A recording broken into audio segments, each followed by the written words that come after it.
ಗುರುಜಿ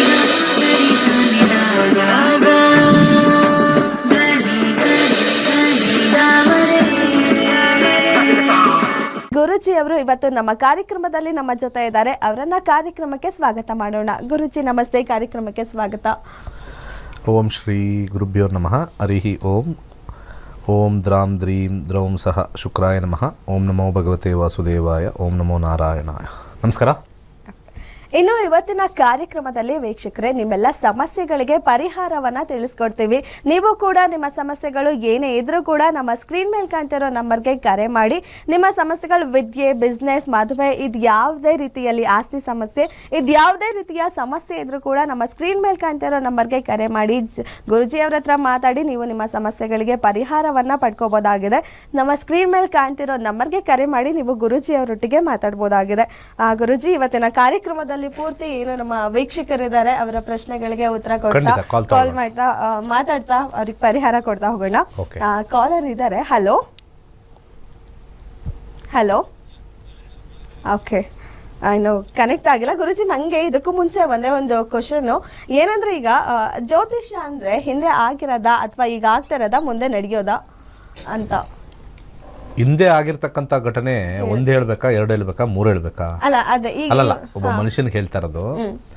ಹಿಂದೆ ಅನೇಕ ಘಟನೆಗಳು ನಡೆದಿರುತ್ತೆ. ಒಂದು ಎಜುಕೇಷನ್ ಇರ್ಬೋದು, ಅಥವಾ ಆಕ್ಸಿಡೆಂಟ್ ಆಗಿರೋದಿರ್ಬೋದು, ಅಥವಾ ಲಾಟ್ರಿ ಹೊಡೆದಿರೋದಿರ್ಬೋದು, ಅಥವಾ ಮದುವೆ ಆಗಿರೋದಿರ್ಬೋದು, ಅಥವಾ ಎರಡನೇ ಮದುವೆ ಆಗಿರೋದಿರ್ಬೋದು. ಯಾವುದೇ ಆಗಲಿ, ಹಿಂದೆ ಅಂದು ಇಂದು ಮುಂದು ಎಲ್ಲಾನು ಹೇಳ್ಬೋದು. ಎಲ್ಲಾನು ಸೇರುತ್ತೆ. ಖಂಡಿತ ಖಂಡಿತ. ಅಂದು ಇಂದು ಮುಂದು. ಕಾಲ್ಸ್ ತಗೊಳ್ಳೋಣ. ಓಕೆ, ಕನೆಕ್ಟ್ ಆಗಿಲ್ಲ ಅನ್ಸುತ್ತೆ. ಹಲೋ.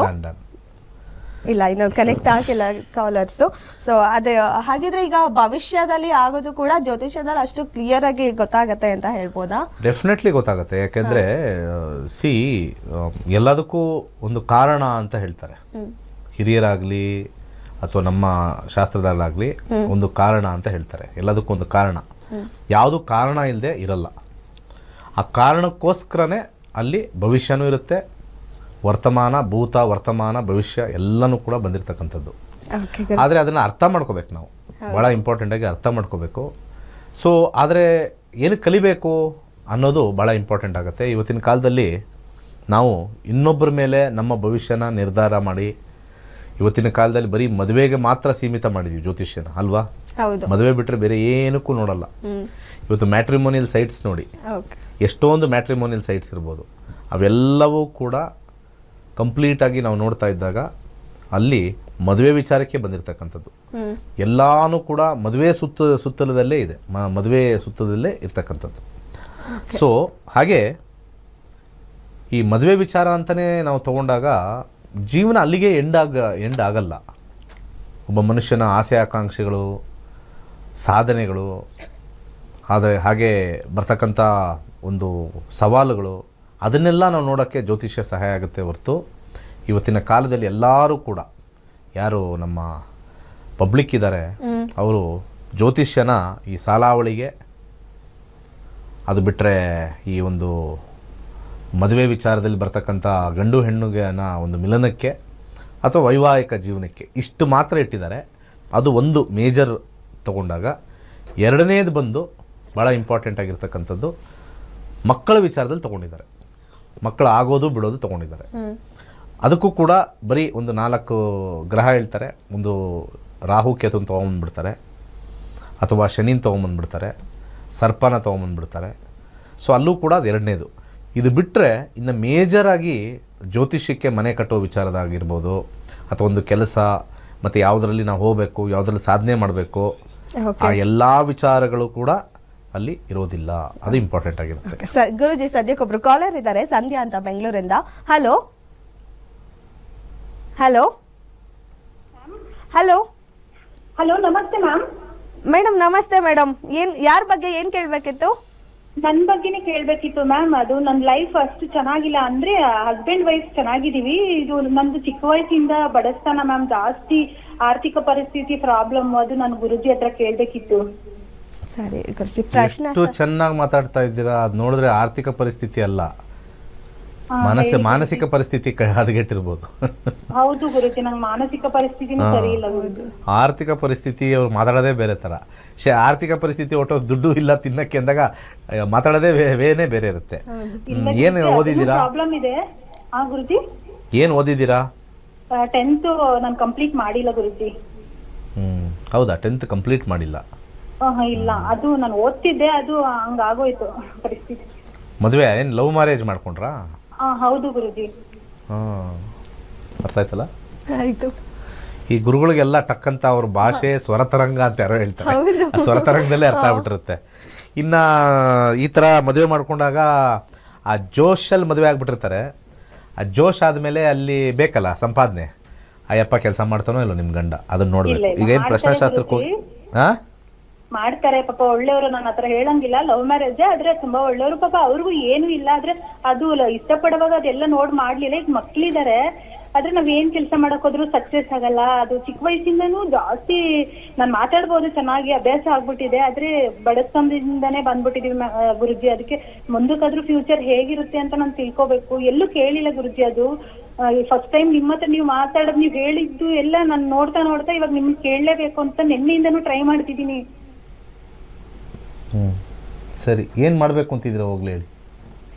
ಗುರುಜಿ, ನಾವು ಬಿಸ್ನೆಸ್ ಎಲ್ಲ ಮಾಡ್ಬೇಕು ಅನ್ಕೊಂಡ್ವಿ. ಗೊತ್ತಿಲ್ಲ ಗುರುಜಿ, ನಮ್ಗೆ ಏನ್ ಮಾಡ್ಬೇಕು ಅಂತಾನೆ ಗೊತ್ತಿಲ್ಲ. ಬಿಸ್ನೆಸ್ ಮಾಡ್ಬೇಕು ಅನ್ಕೊಂಡ್ವಿ, ಅದ್ ಇನ್ನೊಂಥರ ದುಡ್ಡೆಲ್ಲ ಲಾಸ್ ಆಗೋಯ್ತು. ಆಲ್ರೆಡಿ ಎಲ್ಲ ಕೈ ಸುಟ್ಕೊಂಡ್ಬಿಟ್ಟಿದ್ರ, ಅನುಭವ ಆಗಿದೆ, ಮತ್ತೆ ಇನ್ನೊಂದು ಬಿಸ್ನೆಸ್ ಹೋಗ್ತಾ ಇದ್ದೀರಾ? ಹೌದು ಗುರುಜಿ, ಚಿಲ್ಲರೆ ಅಂಗಡಿ ಹಾಕೊಂಡಿದ್ವಿ, ಅದು ರೇಷನ್ ಅಂಗಡಿ, ಅದು ಎಲ್ಲ ಲಾಸ್ ಆಯ್ತು. ಈಗ ಬೇರೆ ತರ ಎಲ್ಲ ಆನ್ಲೈನ್ ಅಲ್ಲಿ ತರಿಸ್ತಾರೆ. ದೊಡ್ಡ ಸೂಪರ್ ಮಾರ್ಕೆಟ್ಗಳೇ ನೊಣ ಹೊಡಿತಾ ಇದ್ದಾರೆ ಆನ್ಲೈನ್ ಅಲ್ಲಿ ತರಿಸಿ. ಇಂಥ ಸಂದರ್ಭದಲ್ಲಿ ನೀವು ದಿನಸಿ ಅಂಗಡಿ ಹಾಕಿ ಹೋಗ್ತಾ ಇದ್ದೀರಾ, ಏನು ಮಾಡೋದು? ಸರಿ, ಆದರೆ ನಿಮ್ಮ ಯಜಮಾನ್ರು ಏನು ಮಾಡ್ತಾರೆ? ಅವರು ಸೊಪ್ಪು ವ್ಯಾಪಾರ ಮಾಡ್ತಾರೆ ಗುರುಜಿ. ರೋಡ್ ಅಲ್ಲಿ ಅದೇ 2 ವೀಲರ್ ಇಟ್ಕೊಂಡು ಫುಲ್ ರೋಡ್ ರೌಂಡ್ ಹಾಕ್ತಾರಲ್ವಾ, ಸೊಪ್ಪು ಅಂತ ಕೂಗ್ತಾರ? ಸೊಪ್ಪು ಅವ್ರು ಮೈಕಲ್ ರೆಕಾರ್ಡ್ ಮಾಡಿ ಕೂಗ್ತಾರೆ. Wow, super. ಟೆಕ್ನಾಲಜಿ ಯೂಸ್ ಮಾಡಿದ್ದಾರೆ. ಗಂಟ್ಲು ತುಂಬಾ ನೋವು ಬರುತ್ತೆ ಗುರುಜಿ, ಕಟ್ಕೊಬಿಡುತ್ತಲ್ವಾ, ಅದ್ರ ಸೌಂಡ್ ಎಲ್ಲಾರ್ಗು ಇದು ಹೋಗುತ್ತೆ ಅದಕ್ಕೆ. ಸರಿ, 1 to 249 ಒಂದು ನಂಬರ್ ಹೇಳಿ ಗುರುಜಿ. ನನ್ನ ಡೇಟ್ ಆಫ್ ಬರ್ತ್ ಇದೆ. ಬೇಡ 1 to 249 ನಂಬರ್ ಕೊಡಿ. ಇಬ್ಬರದು ಸೇರಿ ಅಲ್ಲಿ ಬರುತ್ತೆ. ಏನು ಮಾಡ್ಬೇಕು ನೀವು ಅಂತ ಜೀವನದಲ್ಲಿ? 5 ಗುರುಜಿ. ನಿಮ್ಮ ಡೇಟ್ ಆಫ್ ಬರ್ತ್ ತಗೊಂಡ್ರೆ ಸುಮ್ಮನೆ ಅದು ಬರಲ್ಲ. ಯಾಕಂದರೆ ಇಬ್ಬರ ಒಂದು ವಿಚಾರದಲ್ಲಿ ಏನೋ ಹೇಳ್ತಾ ಇರ್ತೀರ, ಇಬ್ಬರು ಬಿಸ್ನೆಸ್ ಮಾಡಿ ದಿನಸಿ ಅಂಗಡಿ ಮಾಡಿ ಕೈ ಸುಟ್ಕೊಂಡಿದ್ದೀರಾ ಅಂತ ಹೇಳ್ತೀರಾ.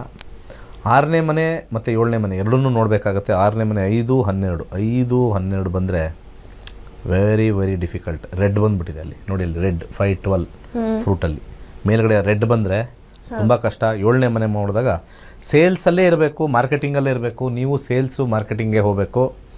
ಸೂರ್ಯನ ಒಂದು ಆಧಿಪತ್ಯ ಬಂದಿರೋದ್ರಿಂದ ಶೋರೂಮಲ್ಲಿ ನೀವು ಕೆಲಸ ಮಾಡ್ತಕ್ಕಂಥ ಸಾಧ್ಯತೆ. ಶುಕ್ರ ಬಂದಿರೋದ್ರಿಂದ ಟ್ರೀಯಲ್ಲಿ ಶೋರೂಮಲ್ಲಿ ನೀವು ಹೋಗಿ, ಈ ಜ್ಯುವೆಲರಿ ಶೋರೂಮ್ ಇರುತ್ತೆ ಅಥವಾ ಕಾರ್ ಶೋರೂಮು, ಇವರು 10th ಓದಿದಾರೋ ಬಿಟ್ಟಿದ್ದಾರೋ, ಚೆನ್ನಾಗಿ ಮಾತಾಡ್ತಾರೆ ಅಂತ ಸ್ವಲ್ಪ ಕಿವಿಗೆ ಬಿತ್ತು. ಅದ್ರ ಜೊತೆಗೆ ಇಲ್ಲಿ 1 ಬಂದಿದೆ, ಎಂಡಿಂಗಲ್ಲಿ 4 ಬಂದಿದೆ. 4 ಅಂದರೆ ರಿಯಲ್ ಎಸ್ಟೇಟು ಅಥವಾ ಕನ್ಸ್ಯೂಮರ್ ಡ್ಯೂರಬಲ್ಸು ಅಥವಾ ಶೋರೂಮ್ಗಳಲ್ಲಿ ಹೋದರೆ ಒಂದು ಆರಾಮಾಗಿ ಸ್ಟಾರ್ಟಿಂಗ್ ಒಂದು 10,000ನೇ ಬರಲಿ. 1 ವರ್ಷ 2 ವರ್ಷ 3 ವರ್ಷ ಆಗುವಷ್ಟಕ್ಕೆ 20,000 20 30 ಅಲ್ಲಿ ನೀವು ಮ್ಯಾನೇಜರು ಆಗೋವಂಥ ವಿಚಾರಗಳು ಬಂದ್ಬಿಡುತ್ತೆ. ಒಳ್ಳೇದಾಗಲಿ. ಮುಂದಿನ ಕರೆಗೆ ಹೋಗೋಣ. ಮತ್ತೆ ನನಗೆ ಒಂದು ಆಸೆ ಗುರುಜಿ. ಸಾಕಮ್ಮ, 3,000 ಕೊಡಿ, ಇಲ್ಲ ಅಂದರೆ ನಮ್ಮದು ಫೀಸ್ ಆಗುತ್ತೆ. ಕೊಟ್ಬಿಟ್ಟು ಕೇಳಿ ಮುಂದಿದ್ದು. ಓಕೆ, ಧನ್ಯವಾದ ಮೇಡಮ್. ಫ್ರೀ ಕೊಟ್ಟರೆ ಫಿನೈಲ್ ಕುಡಿತಾರೆ ಅಂದರೆ ಇದೇ ಸಾಕ್ಷಿ.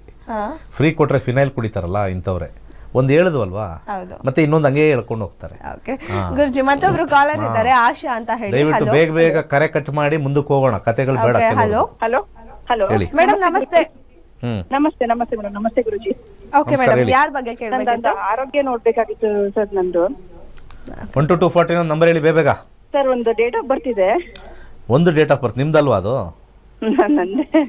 ಮತ್ತೆ ಒಂದು ಡೇಟ್ ಆಫ್ ಬರ್ತ್ ಇದೆ ಅಂದ್ರೆ ಅದೊಂದು ಬೇಗ ಹೇಳಿ. ನಂದು ಒಂದೇ ಸರ್, ನಂದು 19/11/1986. 19 ನವೆಂಬರ್ 1986. ಟೈಮ್ ರಾತ್ರಿ 8 ಗಂಟೆ 5 ನಿಮಿಷ ಹಾಸನ. 8 ಗಂಟೆ 5 ನಿಮಿಷ ಹಾಸನಲ್ಲಿ ಹುಟ್ಟಿರೋದಾ? ಹೌದು ಸರ್. ನೋಡೋಣ. Search city HASSAN. ಕೆಲವ್ರಿಗೆ ನಾವು ನಮ್ಮ ಜಾತಕದಲ್ಲೇ ನೋಡಿ ಸರ್ ಏನಾಗಿದೆ ನೋಡೋಣ ನಮ್ಮ ಆರೋಗ್ಯದ ಪರಿಸ್ಥಿತಿ ಅಂತ ಬರುತ್ತೆ. 9 ನವೆಂಬರ್ 1986 ಹುಟ್ಟಿರ್ತಕ್ಕಂಥದ್ದು. ನಿಮ್ಮದು ಮಿಥುನ ರಾಶಿ ಬರುತ್ತೆ. ಆರಿದ್ರ ನಕ್ಷತ್ರ 1ನೇ ಪಾದ. ಇಲ್ಲಿ ದಶಾಭುಕ್ತಿಗಳಲ್ಲಿ ನಮಗೆ ಯಾವ ರೀತಿಯಾಗಿರ್ತಕ್ಕಂಥ ಒಂದು ಕಾಯಿಲೆ ವಿಚಾರದಲ್ಲಿ ನಾವು ನೋಡ್ಬೋದು. ಈಗ ಸದ್ಯಕ್ಕೆ 2020 ಆದಮೇಲೆ ಶನಿ ದಶೆ ಬಂದಿರತಕ್ಕಂಥದ್ದು, ಶನಿ ದೀರ್ಘಕಾಲದ ಅನಾರೋಗ್ಯ ಕೊಡ್ತಕ್ಕಂಥದ್ದು, ಸ್ವಲ್ಪ ಸೊಂಟದಿಂದ ಕೆಳಗಡೆ ಬರ್ತಕ್ಕಂಥ ಪಾದಗಳಿಗೆ ಅಥವಾ ಬೆನ್ನಿಗೆ ಸ್ಪೈನ್ಗೆ ಪ್ರಾಬ್ಲಮ್ ಕೊಡ್ತಕ್ಕಂಥ ತೋರಿಸ್ತಾ ಇದೆ. ಆದರೆ ಅದು ಸಾಧಾರಣವಾಗಿದೆ, ಯಾವುದೇ ರೀತಿ ಮೇಜರಾಗಿ ಪ್ರಾಬ್ಲಮ್ ಕೊಡ್ತಕ್ಕಂಥದ್ದು ಮೇಜರಾಗಿ ತೋರಿಸ್ತಾ ಇಲ್ಲ. ಈ ಆಪ್ರೇಷನ್ಗೆ ಹೋಗ್ತಕ್ಕಂಥದ್ದು ಅಥವಾ ಸಣ್ಣ ಪುಟ್ಟದ್ದು ಅಂತ ತೋರಿಸ್ತಾ ಇದೆ. 6 ಬಂದಾಗ ಏನು ತೊಂದರೆ ಏನಿಲ್ಲ. ನಮ್ಮ ಹಾರೋಸ್ಕೋಪಲ್ಲಿ ನಾವೇನು ಇದ್ರದ ಹಂಗಿದೆ ಹಿಂಗಿದೆ ಅಂತ ಹೇಳೋವಂಥ ಅವಶ್ಯಕತೆನೇ ಬೇಡ. ಜಸ್ಟ್ ನೀವು ದೇವಸ್ಥಾನಕ್ಕೆ ಎಳ್ಳೆಣ್ಣೆಯನ್ನು ದಾನ ಮಾಡ್ತಾ ಬನ್ನಿ. ಹಾಗೆ 5-1 ಕಾಂಬಿನೇಷನ್ ನಾವು ಯಾವ ಗ್ರಹ ಅಂತ ನಾವು ನೋಡಿದಾಗ ಬುಧ ಇರೋದ್ರಿಂದ ಗ್ರೀನ್ ಕಲರ್ ಥ್ರೆಡ್ ಕಟ್ಕೊಳ್ಳಿ. ಇದು ಆಲ್ರೆಡಿ ಒಂದು ಸತಿ ಕೇಳಿರೋ ಥರನೂ ಅನ್ನಿಸ್ತಾ ಇದೆ. ಕೇಳಲಿಲ್ಲ ಅಂದರೆ ಓಕೆ. ಓಕೆ, ಧನ್ಯವಾದ ಮೇಡಮ್ ಕರೆ ಮಾಡಿದ್ದಕ್ಕೆ. ಮತ್ತೊಬ್ರು ಕಾಲರ್ ಇದ್ದಾರೆ, ರತ್ನ ಅಂತ. ಹಲೋ ಹಲೋ ಮೇಡಮ್ ನಮಸ್ತೆ, ಸ್ವಲ್ಪ ಜೋರಾಗಿ ಮಾತಾಡಿ. ಯಾರ ಬಗ್ಗೆ ಕೇಳಬೇಕಿತ್ತು? ಹಲೋ, ಅಪ್ಪನ ಬಗ್ಗೆ ಕೇಳಬೇಕಿತ್ತು. ಸರಿ, ಒಂದು ಸ್ವಲ್ಪ ಜೋರಾಗಿ ಮಾತಾಡಿ. ಡೇಟ್ ಆಫ್ ಬರ್ತ್ ಹೇಳಿ ನಿಮ್ಮದು. Date of birth 4/8/1998.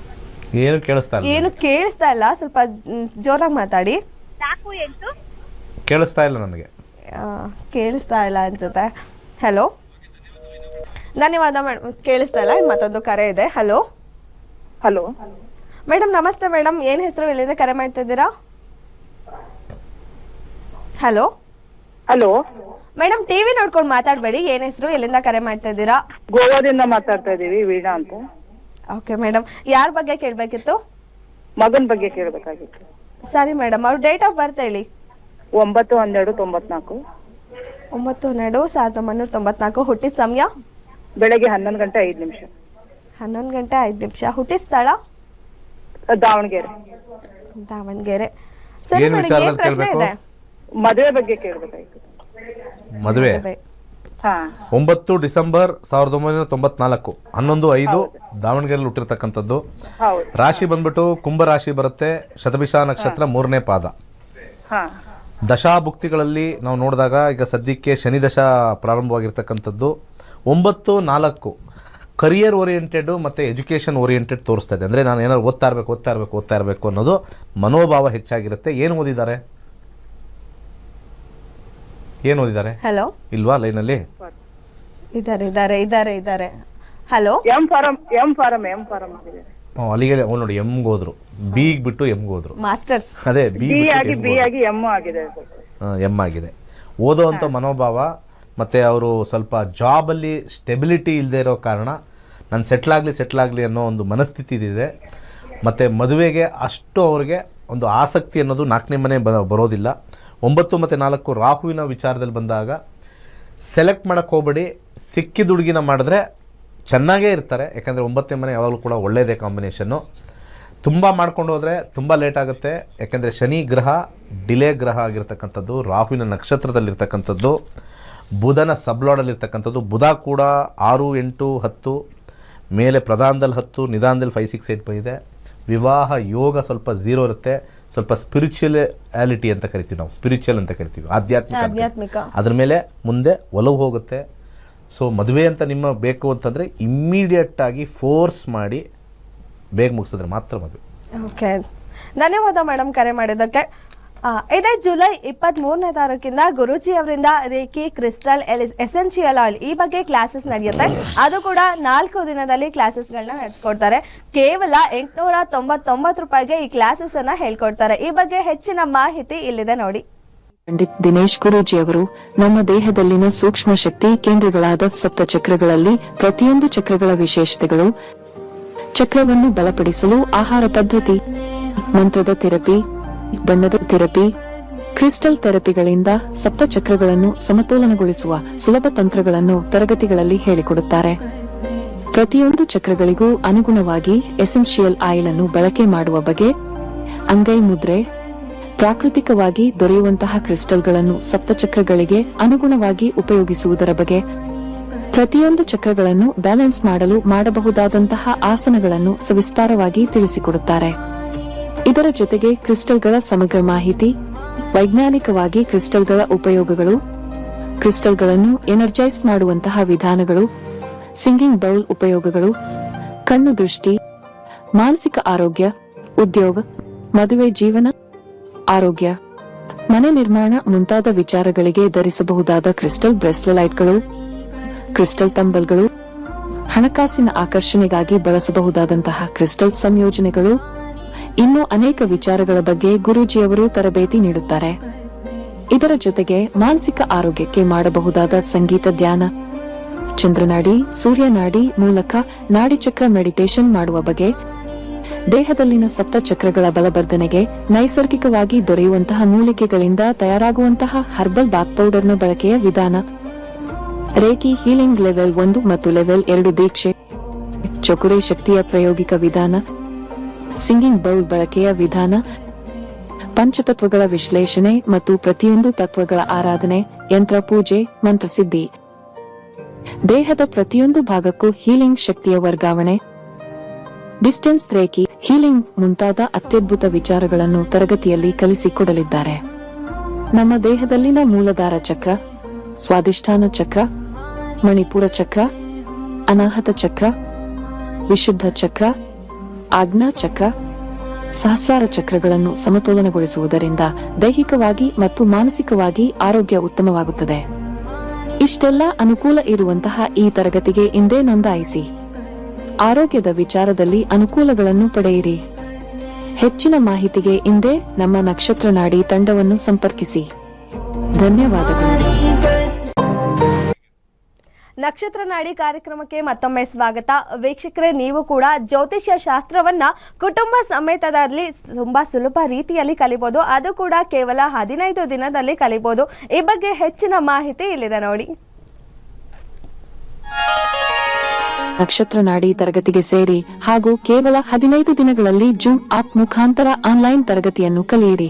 ಜ್ಯೋತಿಷ್ಯ ಶಾಸ್ತ್ರದಲ್ಲಿ ಆಧುನಿಕ ತಂತ್ರಜ್ಞಾನವನ್ನು ಬಳಸಿ ಸಿದ್ಧಪಡಿಸಿರುವ ಗೋಲ್ಡ್ ಫ್ರೀ ಆಸ್ಟ್ರೋ ಆಪ್ ಮುಖಾಂತರ ನಮ್ಮ ಜೀವನದಲ್ಲಿನ ಮುಖ್ಯ ವಿಚಾರಗಳಾದ ಆರೋಗ್ಯ, ವಿದ್ಯಾಭ್ಯಾಸ, ವೃತ್ತಿ ಜೀವನ, ಮದುವೆ ವಿಚಾರ, ಆಸ್ತಿ, ಪ್ರಯಾಣ, ವ್ಯಾಜ್ಯದಂತಹ ವಿಚಾರಗಳ ಬಗ್ಗೆ ಜಾತಕದಲ್ಲಿ ಅತ್ಯಂತ ಸುಲಭ ರೀತಿಯಲ್ಲಿ ತಿಳಿಯಬಹುದಾಗಿದೆ.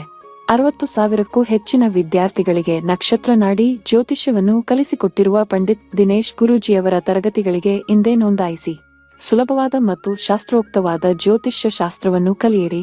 ಹೆಚ್ಚಿನ ಮಾಹಿತಿಗಾಗಿ ಇಂದೇ ನಮ್ಮ ನಕ್ಷತ್ರ ನಾಡಿಯನ್ನು ಸಂಪರ್ಕಿಸಿ. ಧನ್ಯವಾದಗಳು. ಓಕೆ, ಗುರೂಜಿ ಒಬ್ರು ಕಾಲರ್ ಇದ್ದಾರೆ, ತಗೊಳ್ಳೋಣ. Hello hello hello hello madam, ನಮಸ್ತೆ ಮೇಡಮ್. ಏನ್ ಹೆಸರು, ಎಲ್ಲಿಂದ ಕರೆ ಮಾಡ್ತಾ ಇದ್ದೀರಾ? ಲಕ್ಷ್ಮಿ ಅಂತ ಮೇಡಮ್. ಓಕೆ, ಯಾರ ಬಗ್ಗೆ ಏನ್ ಕೇಳ್ಬೇಕಿತ್ತು? ನಮ್ಗೆ ಆರೋಗ್ಯ ಬಗ್ಗೆ ಕೇಳ್ಬೇಕಾಗಿತ್ತು ಮೇಡಮ್ ಅವರೇ. ಓಕೆ, ಡೇಟ್ ಆಫ್ ಬರ್ತ್ ತಗೊಳ್ಳೋದಾ ಅಥವಾ ಪ್ರಶ್ನೆಶಾಸ್ತ್ರದ ಬಗ್ಗೆನಾ? ಆರೋಗ್ಯ ಸಮಸ್ಯೆ ಇಲ್ಲ ಮೇಡಮ್, ನಂಬರ್ ಹೇಳ್ತೀನಿ. ಸರಿ ಮೇಡಮ್. 1 ರಿಂದ 249 ಒಂದು ನಂಬರ್ ಹೇಳಿ. 16 ಮೇಡಮ್. 16. ಸರಿ ಮೇಡಮ್. ನಮಸ್ಕಾರ. Hello sir. ನಮಸ್ಕಾರ. ನಮಸ್ಕಾರ ಸರ್. ಈಗ 6ನೇ ಮನೆ ನೋಡೋಣ ಹೇಗೆ ಬರುತ್ತೆ ಕಾಯಿಲೆದ ಬಗ್ಗೆ ಅಂತ ನಾವು ನೋಡಿದಾಗ 10, 11, 5 ಏನು ಟ್ಯಾಬ್ಲೆಟ್ಗಳು ತೊಗೊಂಡಾಗ ಸ್ವಲ್ಪ ಇನ್ಎಫೆಕ್ಟಿವ್ ಆಗಿರ್ತಕ್ಕಂಥದ್ದು ರೆಟ್ರೋಗ್ರೇಡ್ ಬಂದಾಗ ಬರುತ್ತೆ. ಶನಿಯ ಅಂಶದಲ್ಲಿ ಬರ್ತಕ್ಕಂಥದ್ದು ತೋರಿಸ್ತಾ ಇದೆ. ಶನಿ ವಿಚಾರದಲ್ಲಿ ದೀರ್ಘಕಾಲದ ಅನಾರೋಗ್ಯ ಯಾವಾಗಲೂ ಕೂಡ ಕಾಡ್ತಾ ಇರುತ್ತೆ. ಏನು ಸಮಸ್ಯೆ ಆಗಿದೆ? ಸರ್ ಸ್ಪೈನ್ ಆಪರೇಷನ್ ಆಯ್ತು ಸರ್, ಅದು ಸಕ್ಸಸ್ ಆಗ್ಲಿಲ್ಲ. ಮತ್ತೆ ಕಾಲು ಹಿಡಿದು ತುಂಬಾ ಜೋಮು, ವಿಚಿತ್ರ ನೋವುಗಳು ಸರ್, ಹೋಗೋದೇ ಇಲ್ಲ. ನೋವು ಏನು ಮಾಡಿದ್ರೆ? ಸ್ಪೈನ್ ಆಪರೇಷನ್ ಸರ್, ಬೆನ್ಮೂಲೆದು. Spine operation. ಬೆನ್ಮೂಲೆ ಸರ್, ಬೆನ್ಮೂಲೆ. ಬಟ್ ಕೇತು 5ನೇ ಮನೇಲಿ ಇರ್ತಕ್ಕಂಥದ್ದು ಗಣಪತಿಯ ಮಂತ್ರ ಯಥೇಚ್ಛವಾಗಿ ಹೇಳ್ಕೊಳ್ಳಿ. ಓಂ ವಕ್ರತುಂಡಾಯ ಹುಂ ಅಂತ ಹೇಳ್ಕೊಳ್ಳಿ. ಹಾಗೆ ಸಾಧ್ಯವಾದರೆ ಸ್ಪೈನ್ ಚೆನ್ನಾಗಿ ಎರೆಕ್ಟಾಗಿ ಕರೆಕ್ಟಾಗಿ ಆಗಬೇಕು ಅಂತಂದಾಗ ಒಂದು ಎಡಗಾಲಿಗೆ ಒಂದು ಬ್ಲ್ಯಾಕ್ ಕಲರ್ ಥ್ರೆಡ್ ಕಟ್ಕೊಳ್ಳಿ. ಹಾಗೆ ಒಂದು ವೈಡೂರ್ಯ ಅಂತ ಬರುತ್ತೆ, ಬಲಗೈ ಉಂಗುರದ ಬೆಳಗ್ಗೆ ಹಾಕೊಳ್ಳಿ. ಒಳ್ಳೆದಾಗಲಿ. ಓಕೆ, ಧನ್ಯವಾದ ಮೇಡಮ್ ಕರೆ ಮಾಡಿದ್ದಕ್ಕೆ. ಕಾಲರ್ ಇದ್ದಾರೆ. ಹಲೋ ಹಲೋ, ನಮಸ್ಕಾರ ಮೇಡಮ್. ಮೇಡಮ್ ನಮಸ್ತೆ. ಏನು ಹೆಸರು, ಎಲ್ಲಿಂದ ಕರೆ ಮಾಡ್ತಾ ಇದ್ದೀರಾ? ಗೀತಾ ಅಂತ ಹೇಳಿ, ಧಾರವಾಡದಿಂದ. ಓಕೆ ಮೇಡಮ್, ಯಾರ ಬಗ್ಗೆ ಏನು ಕೇಳಬೇಕಿತ್ತು? ಮಗನ ಬಗ್ಗೆ ಕೇಳಬೇಕಿತ್ತು. ಸರಿ ಮೇಡಮ್, ಅವ್ರ ಡೇಟ್ ಆಫ್ ಬರ್ತ್ ಹೇಳಿ. 15/1/2005. 15/1/2005. ಹುಟ್ಟಿದ ಸಮಯ? ಬೆಳಗ್ಗೆ 5:19. ಹಾಂ. ಹುಟ್ಟಿದ ಸ್ಥಳ? ಧಾರವಾಡ. ಧಾರವಾಡ. ಏನು ಪ್ರಶ್ನೆ ಇದೆ ಮೇಡಮ್? ಅವನ ಎಜುಕೇಶನ್ ಬಗ್ಗೆ ಕೇಳಬೇಕಿತ್ತು. ಎಜುಕೇಶನ್ ಹೇಗಿದೆ? ಏನು ಓದ್ತಾ ಇದ್ದಾರೆ? ಇವಾಗ ಡಿಪ್ಲೊಮಾ ಮಾಡಿ LLB ಮಾಡ್ತಾ ಇದ್ದಾನೆ ಗುರುಜಿ. ಮುಂದೆ ಹೇಗಿದೆ ಅಂತ ಹೇಳಿ. ಚೆನ್ನಾಗಿದೆ, ಚೆನ್ನಾಗಿದೆ. ಇದು ಪ್ರಶ್ನೆನೇ ಅಲ್ಲ. ಇದೊಂದು ಪ್ರಶ್ನೆಯಾ? ಸುಮ್ಮನೆ ಒಂದು ಕಾಲ್ ಸಿಕ್ತು ಅಂತ ಮಾಡೋಕ್ಕೆ? LLB ಮಾಡ್ತಾ ಇದ್ರೆ ತಾನೆ? ಹೌದು. ಅಲ್ಲಿ ಸಮಸ್ಯೆ ಬಂದಿದ್ಯಾ? ಅದಾಗಿ ಬರ್ತಾ ಇಲ್ಲ ಅಂತ ಹೇಳಿ. ಓ, ಆಗಿಲ್ಲ. ಈಗ ಅವ್ರಿಗೆ ಮೆಡಿಕಲ್ ಆಗಿ ಬರುತ್ತಮ್ಮ. ವಾಪಸ್ ಹೋಗ್ಬಿಟ್ಟು ನೀಟ್ ಬರೀರಿ. ಬುದ್ಧಿ ಇಲ್ಲ ನಿಮಗೆ, ಬುದ್ಧಿನೇ ಇಲ್ಲ ನಿಮಗೆ. ಸುಮ್ಮನೆ ಕೇಳಬೇಕು ಅದು ಆಗ್ಬರುತ್ತಾ ಅಂತ. ಅವ್ನು ಓದುತ್ತಾ ಇರೋದು ಅವನು, ಕಾಲೇಜಿಗೆ ಹೋಗ್ತಾ ಇರೋದು ಅವನು, ಇವ್ರಿಗೆ ಆಗ್ಬರುತ್ತಾ ಅಂತಂತಾರೆ. ಈಗ ಆಗ್ಬರಲ್ಲ ಅಂದರೆ ತೆಗೆಸ್ಬಿಡ್ತೀರಾ? ನನ್ನನ್ನು ಅಷ್ಟು ಕರೆಕ್ಟಾಗಿ ನೀವು ಯೋಚನೆ ಮಾಡಿದ್ರೆ ಅವ್ರು ಬಿಟ್ಬಿಡೋಕ್ಕೆ ಕೇಳಿ. LLB ಓದೋದನ್ನು ಬಿಡೋಕ್ಕೆ ಹೇಳ್ತಾರಾ? ಬಿಡ್ತಾರಾ? ಮತ್ತೆ ಯಾಕೆ ಈ ಪ್ರಶ್ನೆಗಳೆಲ್ಲ ಹುಚ್ಚು ಪ್ರಶ್ನೆಗಳು ಮಾತಾಡ್ತೀರಿ ನೀವು? ಹಾಂ, ಪ್ರಶ್ನೆನೇ ಇಲ್ಲ ಇಲ್ಲಿ. ಸುಮ್ಮನೆ ಕೇಳಬೇಕು ಅಂತ ಕೇಳೋದು. ಅದನ್ನು ನೀವು ಕಾಂಪೌಂಡ್ರಿಗಂತ ಇರ್ತಾರೆ, ಅಲ್ಲೋಗಿ ಕೇಳಿ. ಮುಂದಿನ ಕರೆ ಕೊಡಿ. ವೇಸ್ಟ್ ಕಾಲ್ಗಳನ್ನೆಲ್ಲ ಕೊಡಬೇಡಿ. ಮುಂದಿನ ಕರೆ. ಧನ್ಯವಾದ ಮೇಡಮ್. ಮತ್ತೊಬ್ರು ಕಾಲರ್ ಇದ್ದಾರೆ. ಹಲೋ ಹಲೋ ಮೇಡಮ್, ನಮಸ್ತೆ. ಹಾ ಮೇಡಮ್, ಏನು ಹೆಸರು? ಓಕೆ ಮೇಡಮ್, ಯಾರ ಬಗ್ಗೆ ಏನು ಕೇಳಬೇಕಿತ್ತು? ಜಯಶ್ರೀ ಅಂತ ನನ್ನ ಬಗ್ಗೆನೇ ಕೇಳಬೇಕಿತ್ತು ಮೇಡಮ್. ಸರಿ ಮೇಡಮ್, ಡೇಟ್ ಆಫ್ ಬರ್ತ್ ಹೇಳಿ ನಿಮ್ಮದು. ಇಲ್ಲ, ಪ್ರಶ್ನೆ ಶಾಸ್ತ್ರಕ್ಕೆ ಹೋಗ್ತೀನಿ ಮೇಡಮ್. ಸರಿ ಮೇಡಮ್, ಓಕೆ. 1 ರಿಂದ 549 ನಂಬರ್ ಹೇಳಿ ಮೇಡಮ್. ಒಂದು 79 ಮೇಡಮ್. 79. ಏನು ಪ್ರಶ್ನೆ ಇದೆ? ಆರೋಗ್ಯದ ಬಗ್ಗೆ. ಲಂಗ್ಸ್ ಇನ್ಫೆಕ್ಷನ್ ಆಗ್ತಾ ಇರುತ್ತೆ ಮೇಡಮ್. ಓಕೆ, ಚೆಕ್ ಮಾಡ್ತೀನಿ. ನಮಸ್ತೆ ಗುರುಗಳೇ. ನಮಸ್ಕಾರ. 6ನೇ ಮನೆ ವಿಚಾರವನ್ನು ನೋಡೋಣ. 6ನೇ ಮನೆ ಏನು ವಿಚಾರವನ್ನು ಕೊಡುತ್ತೆ? ಶನಿ 8ನೇ ಮನೆ ತೋರಿಸುತ್ತೆ. ಉಸಿರಾಟದ ಒಂದು ತೊಂದರೆ. ಏನೋ ಆಸ್ತಮ ಏನಾರು ಇದೆಯಾ? ಅದು ಆಸ್ತಮಾ ಏನಿಲ್ಲ. ಸಿಟಿ ಸ್ಕ್ಯಾನ್ ಎಲ್ಲ ಮಾಡಿಸಿದಾಗ ಲಂಗ್ ಇನ್ಫೆಕ್ಷನ್ ಆಗ್ತಾ ಇರುತ್ತೆ ಗುರುಗಳೇ. ಓಕೆ, ಕ್ರೋನಿಕ್ ಅಂತ ತೋರಿಸ್ತಾ ಇದೆ. 8ನೇ ಮನೆ ಬಂದರೆ ಕ್ರೋನಿಕ್ ಅಂತ ತೋರಿಸುತ್ತೆ. ಇದಕ್ಕೆ ಸ್ವಲ್ಪ ಟ್ರೀಟ್ಮೆಂಟ್ ಸ್ವಲ್ಪ ಇನ್ಎಫೆಕ್ಟಿವ್ ಅಂತ ತೋರಿಸ್ತಾ ಇದೆ. ಅಂದರೆ ಇದು ಹೀಗೆ ಇರುತ್ತೆ. ನೀವು ಸ್ವಲ್ಪ 8ನೇ ಮನೆ ಅಂತಂದರೆ ಸ್ವಲ್ಪ ಮಟ್ಟಿಗೆ ಪ್ರತಿ ಶನಿವಾರ ಎಳ್ಳೆಣ್ಣೆಯನ್ನು ದಾನ ಮಾಡಬೇಕು, ಕಬ್ಬಿಣವನ್ನು ದಾನ ಮಾಡಬೇಕು. ಅದ್ರ ಜೊತೆಗೆ ನಿಮಗೆ ಶಕ್ತಿ ಇದ್ದರೆ ರಕ್ತವನ್ನು ದಾನ ಮಾಡಬೇಕು. ಅಲ್ಲಿ ಸ್ವಲ್ಪ ಒಂದು 50% ಬದಲಾವಣೆ ಆಗುತ್ತೆ. ಆದರೂ ಕೂಡ ಕ್ಯೂರ್ ಇದೆಯಾ ಅಂತ 5th ನೋಡ್ತೀನಿ. ಸ್ವಲ್ಪ ಕಷ್ಟ ಅಂತ ತೋರಿಸ್ತಾ ಇದೆ ಗ್ರಹಗಳು. ಹಣೆ ಬರೋಣ ಬದಲಾಯಿಸೋಕ್ಕಾಗಲ್ಲ. 8ನೇ ಮನೆ ಬಂದಿರೋದ್ರಿಂದ ಅಸ್ಟ್ರಾಲಜಿ ಕಲೀರಿ, ಯೋಗ ಮಾಡಿ, ಮೆಡಿಟೇಷನ್ ಮಾಡಿ, ಆಟೋಮೆಟಿಕ್ಕಾಗಿ ಕ್ಯೂರ್ ಆಗುತ್ತೆ. ಉಪವಾಸ ಹಾಕ್ಕೊಳ್ಳಿ ನಿಮ್ಮ ಬಾಡಿಗೆ ಎಷ್ಟು ಉಪವಾಸ ಹಾಕ್ತಿರೋ ಆಟೋಮೆಟಿಕ್ ಇನ್ಫೆಕ್ಷನ್ ಹೊರಟೋಗುತ್ತೆ. ಹೌದು, ಧನ್ಯವಾದ ಮೇಡಮ್ ಕರೆ ಮಾಡಿದ್ದಕ್ಕೆ. ಯೋಗನೂ ಒಂದು ರೀತಿಯಲ್ಲಿ ಎಷ್ಟೋ ಆರೋಗ್ಯ ಸಮಸ್ಯೆಗೆ ಒಂದು ಮೆಡಿಸನ್ ಅಂತಾನೆ ಹೇಳ್ಬೋದು ಅಲ್ವಾ? ಹೌದು, ಉಪವಾಸನೂ ಅಷ್ಟೇ. ಉಪವಾಸನೂ ಭಾಳ ಇಂಪಾರ್ಟೆಂಟ್ ಆಗಿರ್ತಕ್ಕಂಥದ್ದು.